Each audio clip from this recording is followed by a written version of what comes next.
Hey guys, welcome back to Jordan Samuel Skin Talks. First of all, cheers. Before I even do introduction, we're cheersing because we just sip. It's a drinking game today. What's the key word?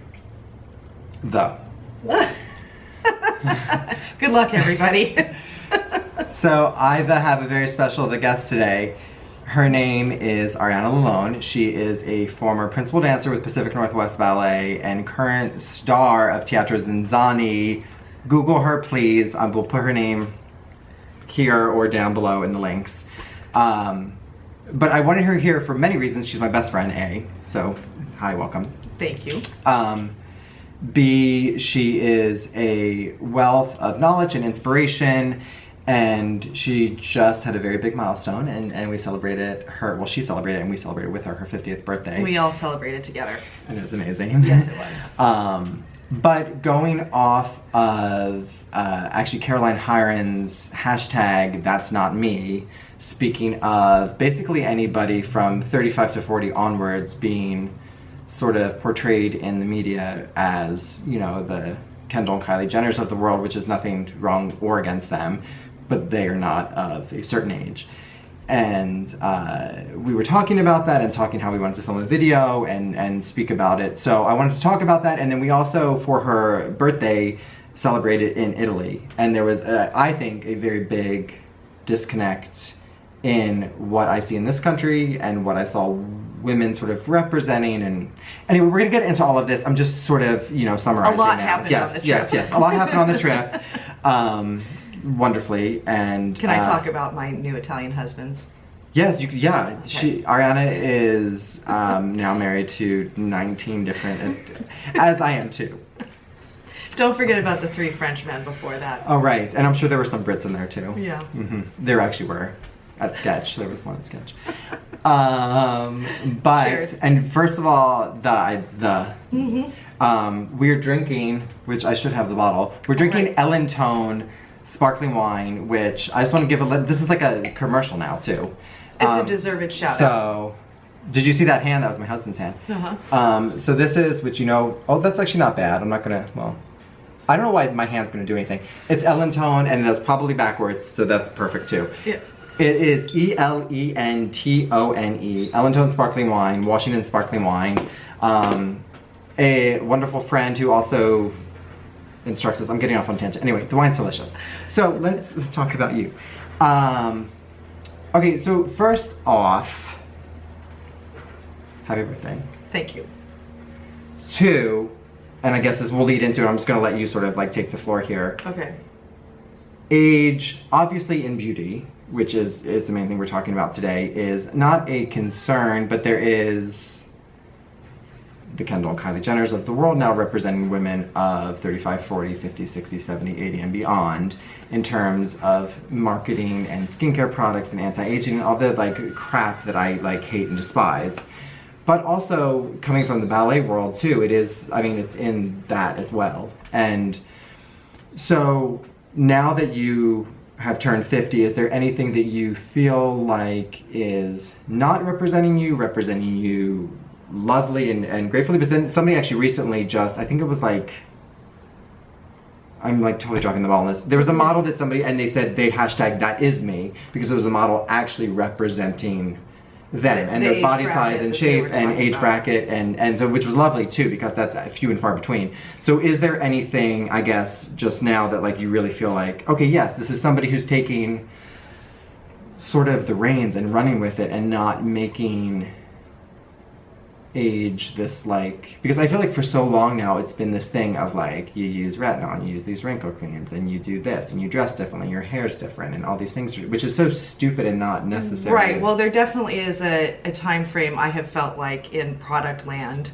that turns from this is what you do in your youth to all of becoming the reconstruction and the line erasing, right. And so it's not even maintaining what you have, it's trying to get rid of what's happening to you. Yes. And I have to say I became a little bit caught up in all of that, and really being around you all the time, I realized that inner voice has to go away.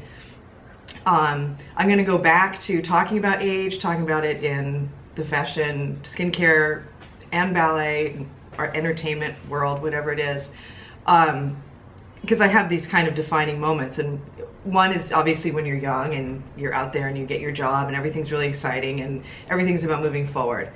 And then in my 30s, I started to feel like, oh, I'm a little bit more established, which you should feel. That should be a thing that you feel based on the commitment and time that you're putting into what you do, again, in whatever field. And then when I turned 40, I remember being in class thinking, I can actually say I have this experience now. And I'm also around young men and women, and I'm doing the same work and hoping that I'm the role model for them, where they're not seeing, oh, that person is old or older. It's we're sharing the same parts. Right. Now, of course, I have to work very hard and maintenance myself and do all of that. So it was really important for me to uphold the same standard that I had when I was 20, when I was 40. And in that time frame, obviously, starts to creep in your age and the end. And I hate all of that. I hate change and I hate endings.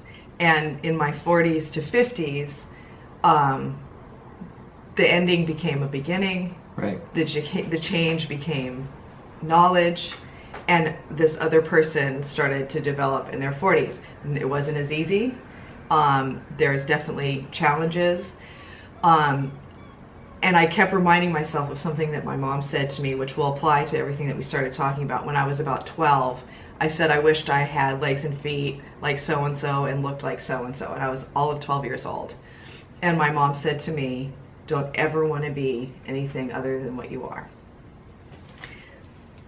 And it stuck, and it's in there. Now, it doesn't mean that the voice doesn't creep in and you don't start comparing shopping your face to what the magazine looks like. But I really try and like override all of that with that sentence. And so I tend to look at, when I'm looking at skincare or women, I think that younger women are beautiful. I think all of that, but I'm more drawn to the Isabella Rossellini's and that are living their life and also accepting who they are and what they're doing in their career. And models can be 50 and be gorgeous. And it is, and they're chipping away at 40 and 50 is becoming the new 20 and 30, because people are saying like, I'm not going to go high because I'm old. Right, exactly. And I never use the word old. I don't ever say I feel old. I might feel tired. I might feel like I'm not looking my best. I might feel stressed, but I never attribute it to age. And that's something that's kind of an ism for me I shy away from. I never say, oh, I'm too old to be doing this. Well, I don't want to do that because... And I think that's actually a very, very important thing in terms of everything, whether it's day-to-day life, whether it's professional life, or whether it's skincare and beauty, is the fact that I think saying old, and I don't want to say it's making an excuse, but it's giving into something that you necessarily are not.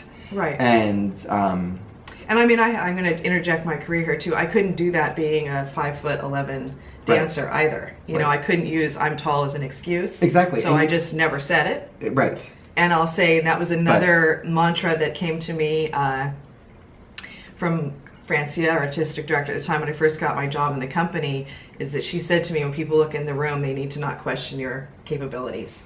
So it's just, you have to be out there all the time. And to some people that could seem like threatening. To me, it was very inspiring. And another thing that I've carried with me as I'm feeling maybe not my best or feeling like it's because I'm still performing, questioning whether I should or not, that goes away immediately, because then I just put myself in that persona of don't question or don't let anyone question whether you're capable or not. I love it. It's and viewers will know, and you obviously know her well, but Lorraine Massey, a big thing she says is there is a huge difference between letting go and letting it go, and she always makes that differentiating point because it's true. And I think a lot of people get confused about that, and they do think that letting go is letting it go, letting themselves go, making excuses, making and again, and they can all make sense. And exactly, those voices creep in, and everybody has them, and everybody has them from age 5 to age 95. Yeah. Like it is true. It's not as easy as just like you banish it and it goes away and it's done. But I do think that when you're in those moments, having your friends around and talking about it, not talking about it for attention and the compliments, but to just really express what you're going through, and when your close friends know you, they help you walk out of that space. So now, But now that actually leads me into a little bit of what we're going to talk about, but Italy. So something we didn't get to do on this trip, but we will in the near future, is go to Sardinia. We get to go back? We get to go back, and I really want to go to Sardinia, and Sardinia has the highest life expectancy. They inspect your life. They, up to 100, they inspect you.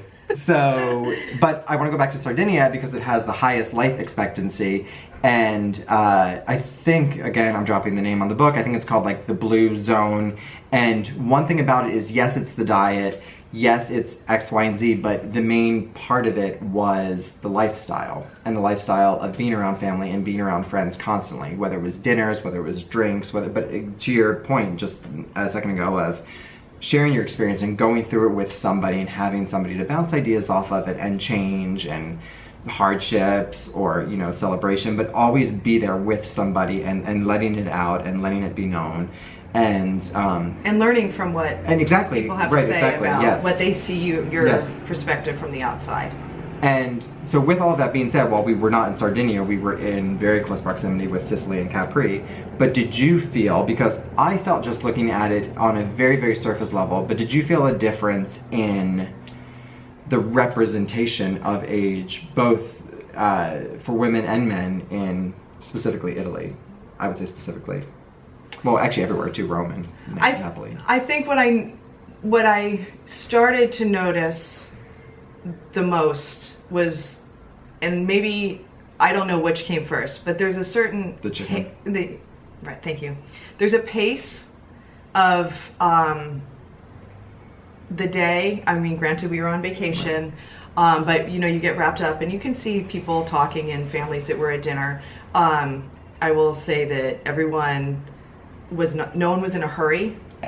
It wasn't about driving through fast food, getting out of there. It was about really, when you were out dining, really slowing down, having conversations, not rushing the waiter, not asking for things. No. And I mean, I'm not generalizing it. Everywhere we went, right, that was not a one-off. It was like that, and you know, we sort of had to like deprogram ourselves from like, oh, where's the check, and and then it was all of a sudden it was like, what are we in a hurry for? Right. We're going to sit and talk here or there, and so slowing that pace down. Dressing nicely to go to dinner, caring about that being a part of your night, all of that stuff to me slows down time. Yeah. So it's not just like, oh, I don't care what I look like, I'm going to go grab something to eat, come home and pass out, go to bed because I have to. No. No, again, we were on vacation, but that was a huge transformation for me, and I could kind of see that energy in other people, and I didn't see really stressed out, angry, nerved people, which made everyone seem very sort of relaxed, calm. I thought everyone looked healthy and beautiful and not striving to be anything other than what they were. Yeah. I have to say I didn't pay a lot of attention to any sort of media or things that were pushed on the air, so I couldn't really answer to that. Yeah. I was basically using kind of everyone that I was looking at as a palette for what I needed to return to and how it was affecting me and what I wanted to incorporate coming back to the United States and to work and, you know, post-vacation life. But I think that that's very important, because I also think too that it was a mirror that we were sort of mimicking, because we wanted to and it was lovely. We were on vacation. But what we were seeing, we weren't doing something like because we were on vacation. It was actually the lifestyle that we were wanting to absorb the way people were living, and that changed whether it was in Capri or Sicily. That's two different ways of living, and I wanted to absorb both things. Right.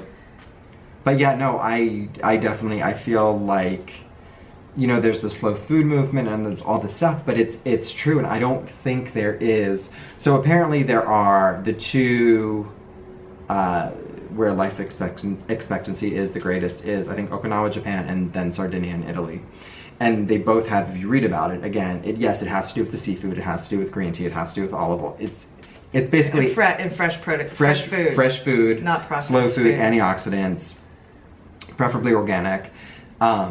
But again, it's a slower pace of life throughout. Yeah. From whether it's, like you said, requesting the check at dinner and not rushing through and actually like participating and not hurrying up. It's sort of like hurrying up to a red light, I feel like sometimes here. Yeah. Like we're constantly, and I'm speaking about myself too, is I'm like, right. Well, and also everyone's almost always multitasking and on their phone. No. So it's like you're not present in where you are. And I think 99% of the time where we are in restaurants, people are not on their phone. And I think that affects, I don't want to say age, but it affects how you feel. And I don't want to say age because that could be how you feel at age 18 and how you feel at age 90. Sure. And, they're saying now there's a higher incidence of anxiety and PTSD and... Yeah, just being nervous and feeling like you can't get enough done in the day. Everybody talks about how fast, can you believe how fast this month has gone by? Can you believe how fast this day has gone by? And, we were very aware of, like, you guys, it's only 1 o'clock. Yeah, exactly. We have 6 more hours before we're going to do the next thing. And we were, like, time became, and I've always said time is an important thing to be able to stop. And we're just going in a direction where that's not possible because life is becoming very hard to live, especially in a busy city. Yes. Exactly. And I will say I'm going to incorporate with what we've been talking about is stress. And personally for me, that's something I've tried. I've been very aware. I think we're all very aware of what it does to you physically, mentally. And sometimes you can't avoid it. It's just whatever's happening in your life, you're given that moment that's very stressful. And in going through a very stressful time for me, I was very aware of, like, these are the moments that age you. And that's where I was really connected to my age and thinking, I can't stay in this space because it's going to age me. And that was where I kept saying this. And that trip, the trip that we were on, allowed to release whatever I was still hanging on to. And I felt that really from July 1 and coming back on July 20, I felt like a completely different person. Yeah, agreed. Physically and emotionally. Yeah, agreed. And that's a lesson. That's a life lesson. You have this experience and it's very tangible. So it's your job to, like, maintain that. And, okay, so again, with that too, and this is going to be a broader discussion, but, so I felt exactly the same way. And there's a big thing right now too, which is that there's sort of the American way of beauty and anti-aging, and then there's, like, specifically the French way, which I think could also be Spanish and Italian as well, and other countries. I'm not singling those countries out, but specifically there is a book called, I think I talked about on my channel, French Beauty Solution. And one of the things is that, like, it's about life more than skincare or more than products or more than, and it's just truly living life. And, like, don't put, like, a sort of border or barrier where there doesn't need to be one, because I also feel like that's a big thing with age, where people are like, oh, I'm this age now, I can't do this. Right. For no other reason other than that's what they've been told. Yeah, exactly. Yes. Everything becomes stopping just because they read it in the media, somebody told them something, they use a certain product because somebody told them something, the media told them something, the magazine told them something. It also is a very easy excuse. So when you sit with yourself at the end of the day, you're like, are you just saying this because it's something you don't want to deal with? Right. It's true. So, no, but that is interesting to me because I do feel like it goes beyond, it's, as it always has been, as I've always talked about on this channel, it is more than, like, topical. It is, like, more than skin deep, and it's a completely holistic 360 degree, whether it's, slowing down the pace, de-stressing, still exercising, eating well, enjoying food, being around loved ones. But all of that stuff is just as effective at anti-aging as a retinol. Absolutely. And I know people will, like, think that's maybe hokey or no, and not to take away the value of a good product. No. But it is true. It's not. There's no magic cure. Well, then to me, you're fighting all the other elements. Yeah, it's like body, mind, soul. It's it has to be, like, all-encompassing. Like I said, you can use every super aggressive, expensive product, had laser, had Botox, had filler, had a facelift, but if you're just, like, inherently negative and pissy. You're still gonna feel the same for way about lack yourself. of That's the other thing. But right, exactly. Like it's still good, and you're gonna wear it. Yeah. And like I've never seen a super angry person be glowing and beautiful. Like they wear it. Yeah. And so it is all encompassing. And I think that's where, and it is for us. It's a snapshot in time, being there 3 weeks out of a year in Italy. Right. And it is a bit of a generalization. But how many times did a female or a male walk by and I said, "Look at their skin. Look at how beautiful they are. Look at how beautiful they are." Any age. Meaning skin. I mean, meaning the way they were dressed. Well, everything. Too. But they were like. And that was very inspiring. You know, we talked about like, I realized that my clothes were all gray and black, which no big deal. That will never change. But all of a sudden, you know, we wanted to have color in our wardrobe and sort of absorb this vibrancy of life. And that was really, we could have not noticed any of that. And I just thought it was great that all of us felt compelled to like feel what that felt like. I agree. Yeah, no, it was very, very special. And so this video was going to happen before all of that, and then all of that happened. I'm like, oh no, I actually want to like go into this because there's more to it, and it's not a magic bullet, and there's not an answer, but it's just a discussion to have, because I think it is something that people like, again, don't like to talk about. It's an excuse, it's an end, it stops, and it's done. And that's what it is in the media, and that's what it is for people online, and that's what it is. And Caroline's hashtag of "That's Not Me" is the same thing. It's like, there's this whole like beyond that people aren't addressing, companies aren't addressing, people aren't addressing, companies aren't addressing, that it just is, it's this empty space for whatever reason. And I don't know why companies feel like it doesn't. I don't even want to say it doesn't sell, because it does sell, because the thing is all... Who are you going to be inspired by? Well, Someone right, that's exactly. Like doing a really good job at like keeping themselves going, and whatever their trade secrets are, and whatever their physical routine is, like those are the people you want to talk to. Absolutely. And not to discount, you know, a young, beautiful girl. No. But they're two different things. Well, and everybody's going to go into that too. It's like the one turns it's into an the education. other. Yeah, it's like it's an education, you continue learning about what that process is, as opposed to it's just you're done. Right, exactly. You're not pretty anymore.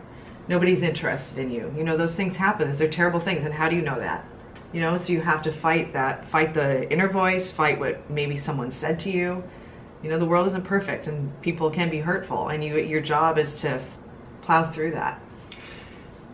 And two, on top of that, and then this goes into the stopping, and it's an easy excuse, and you just stop. But I do feel like, and for you being in a very, very active performing career, and I've seen this now, there's one gymnast in particular, but actually many, but that people are always like, oh my God, you know, they're so blown away when they see what you do. Yeah. And to me, I feel like, first of all, it is unbelievable. And if I can like put a picture or something, I will. Legally, I will.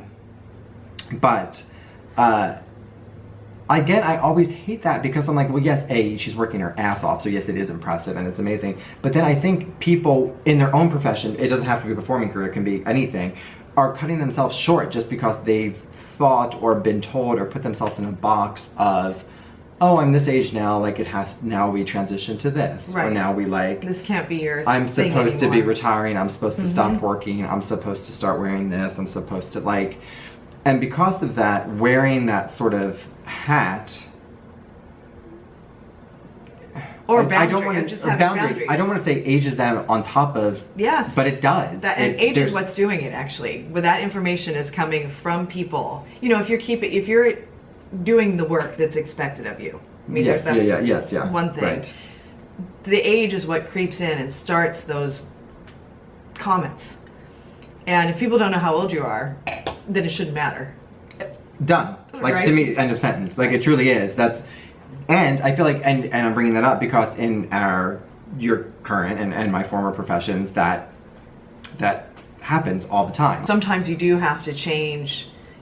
Sometimes your environment becomes impossible, and you're really put into a position of ageism that you cannot fight. Well, that's so very that's true. Right. That is where sometimes change does have to happen, and should happen too, because you don't want to put that self because it eventually just exactly gets to you to the point where you believe what everyone is saying. It's so true. It's just, I mean, this video could go on and on and on because I feel like so many things are outward, I don't say expectations, like rules or oh yeah, things that are being put on, I think, women specifically, of course. Yeah. But that don't need to be. It's stupid. It's irresponsible in a way too, because you are, and for people who, for whatever reason, don't have sort of a fire to be like, F you, like, yeah. I'm doing this, I'm going to like push forward and not like let some man or some person sort of like push me down, back me down. Like, I'm fine. Like, there's no point in giving into age when there's not an issue. When there's, right. Like, there's no... Right. Well, I'll bring up the subject of my clients that I work with at the gym, Oh, right. which are non-performers, non-dancers, but they still come in with all of that wear of feeling invisible, feeling like they got to a certain age and nobody cares about them anymore. They're kind of in between the ARP catalogs and the assisted living catalogs. And in between that, they're like, who am I? So they're all labeled. And it's true. And you know, they get very teary. They feel like almost invisible. Yeah. And they're not seeking attention when they're talking to me about it. But what I really instill in my classes with them is, yes, I'm teaching them syllabus of ballet, but I don't allow them to say I can't do that, or there's no way I'm ever going to do that, or look at me and say, how come I can't do that? All of that dialogue goes away, and they're living in the space of what they don't even know what their bodies can do or what their mind can do, based on just being free of like lack of expectation of themselves.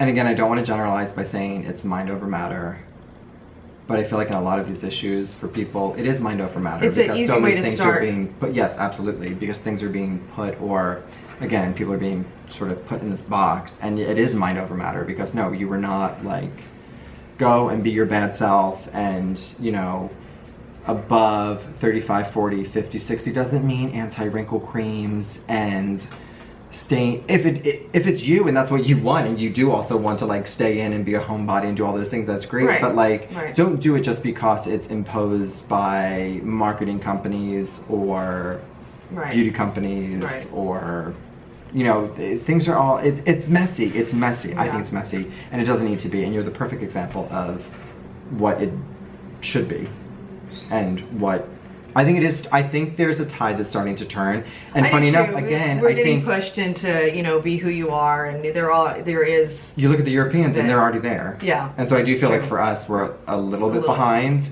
but then we have this huge, obviously, platform with magazines and social media marketing in the States that pushes it the other way. So I think, so cheers to you, because I think that's just like exactly how people should be living their lives. And well, and I'm gonna say cheers to you, Jordan. For sorry, it's bad luck. For creating a skincare line that represents everything that you're talking about, and you're not trying to find some magic serum that's going to make somebody buy the eye cream because you've said all these things. You're very honest about simplicity and the basic needs of the skin from the inside out. It's not that if you use this product, it's going to fix everything. You believe in the whole thing. Yes. And that's also very inspiring. Thank you. Thank you. And thank you guys for watching. I hope you enjoyed that. We'll do more with Ariana. Yeah, we want to do it again. And, more birthdays. Yes, happy birthday to everybody. But thank you guys for watching, and I hope you enjoyed that. And thank you. Thank you. Mwah. Cheers. Love you. Love you. Bye, guys. Bye. Hi, everyone. Thanks for watching. You can subscribe by clicking the black JS circle down below so we can stay in contact and keep talking. To watch more videos, you can click on the link here, or possibly here. Thanks for watching. Bye.